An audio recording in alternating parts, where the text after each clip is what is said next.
Здравейте хора, аз съм Аги и искам да ви покажа моите находки от магазин Хумана.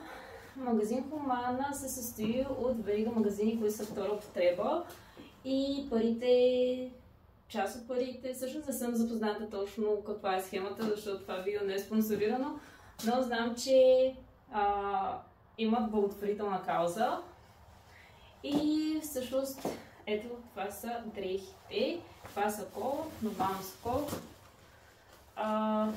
на H&M. Аз по принцип не харесвам H&M, само че искам тази визия да я завърша с сако. Ето тази блуза с леко спортни елементи и също така яката е леко спортна, обаче на мен ми трябваше бяла риза. Другото нещо, което си купих е тази кола, която има джобчета отстрани. Обувките са единственото нещо, което всъщност не е оттам.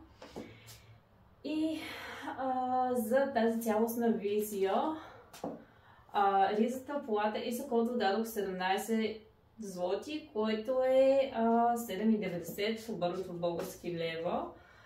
Така че ще се радвам, ако ми напишете долу в коментарите дали тази цена според вас е добра. И също така да ми напишете вашето мнение за магазин втора употреба. Вие пазарувате ли оттам? Ако не, защо? Ако да, пак защо? Аз смятам, че магазините, които са втора употреба, са добри за околната среда, добри за портфела ни, което е добре в тази инфлация. И също така там можем да открием уникални неща, които другите не биха имали. И това е всичко от мен за днес. Чао!